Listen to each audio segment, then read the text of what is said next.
Good morning. Hope everyone's doing well this summer.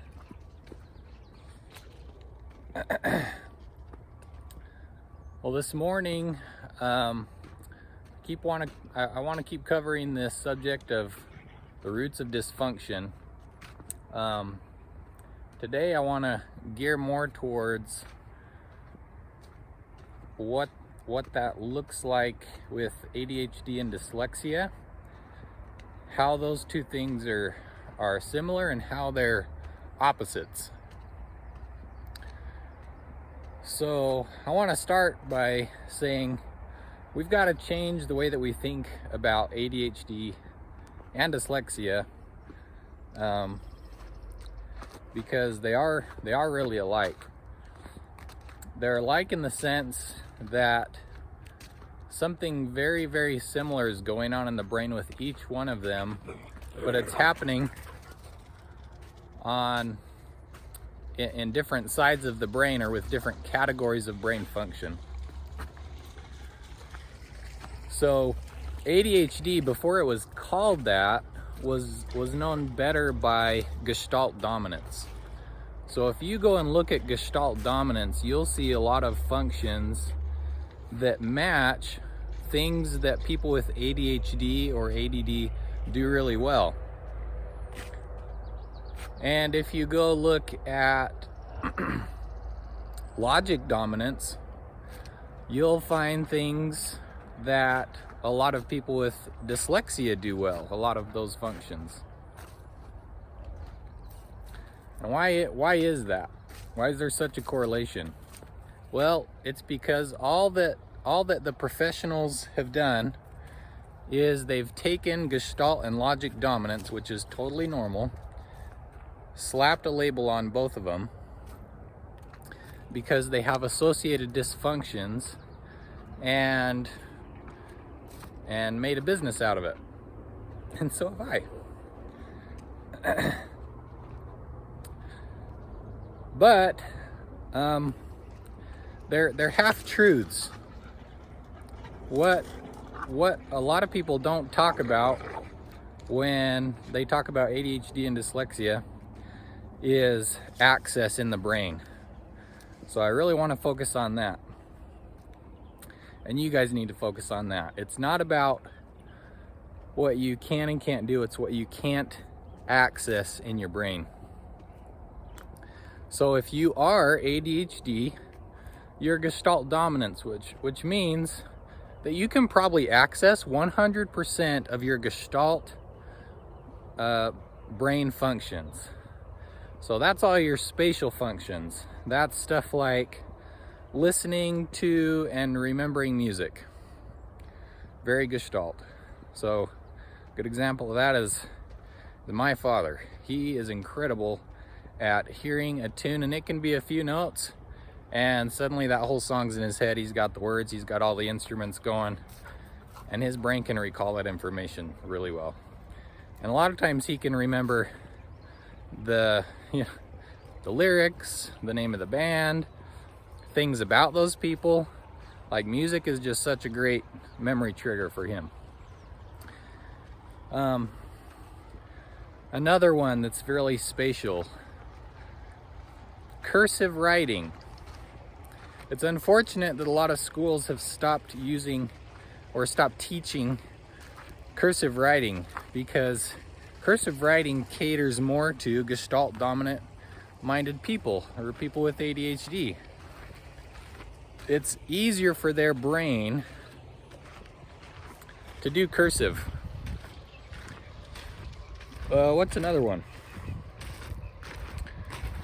The HD part, the hyperactivity part, just speaks volumes about being Gestalt dominant. It's all spatial, it's all about movement, it's all about big emotion, it's all about options. So a Gestalt brain will look at a problem and it will see multiple solutions, but it's not good at looking at the details and figuring out which one of those solutions is gonna work the best and why. So this happened last week, or maybe it was 2 weeks ago. I was down in Las Vegas visiting my sister-in-law, and they're working on building a house or redoing some things in a house that they just bought. They're not building a house. But they were working on putting some doors on some cupboards. And so they asked me, hey, how do you put these hinges on? There were some different kind of hinges that were kind of hidden on the side. Anyway, they weren't quite sure how to put them on. My brain gave them 3 ways to put the hinges on. Within a couple minutes, my brain just like pop, pop, pop. Well, here's option 1, here's option 2, here's option 3. And I probably could have kept going, but I was starting to think to myself, gosh, they only need 1 way. So that's actually one of the beauties and one of the gifts of ADHD, is that your mind and your ability to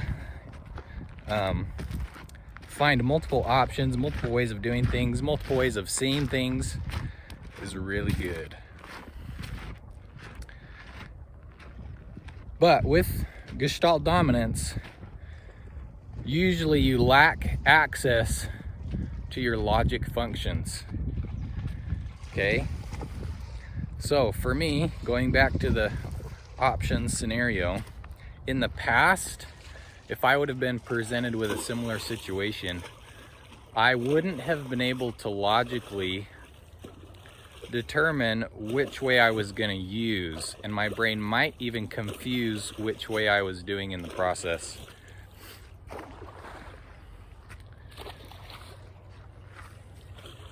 You might hear Rocco there splashing in the river. He's taking a bath. And here's Goose. Goose is just waiting for some food. Good dogs. Okay, so if you're Gestalt dominant, if you're ADHD, the only problem is you don't have enough access to your logic functions. It doesn't have anything to do with your Gestalt side or your ADHD side of your brain. So they've really mislabeled. ADHD only means you have a lack of access to your logic functions. That's it.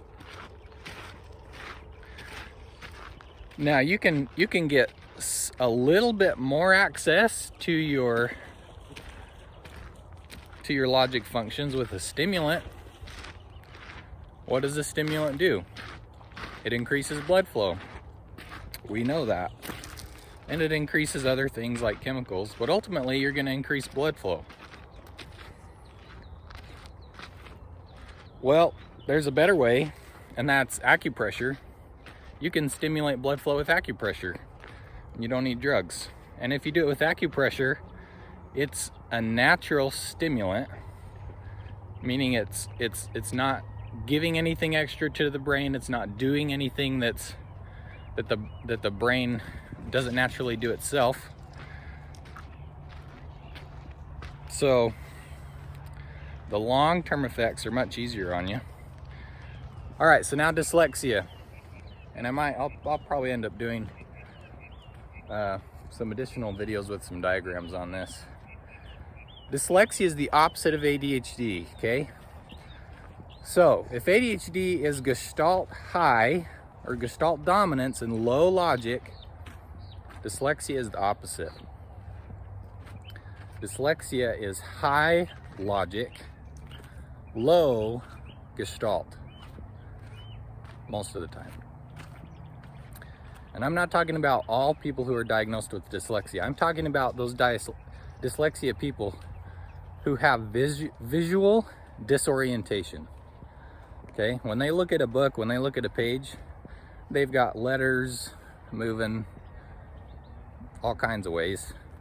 The last client I had with dyslexia, this was their visual disorientation. rather than seeing a separation of letters and words in a sentence or a line on the page, everything blurred. There was no separation between the words. And she made it sound like oftentimes even the letters within the words would blur into other words. So it was just one big line of letters.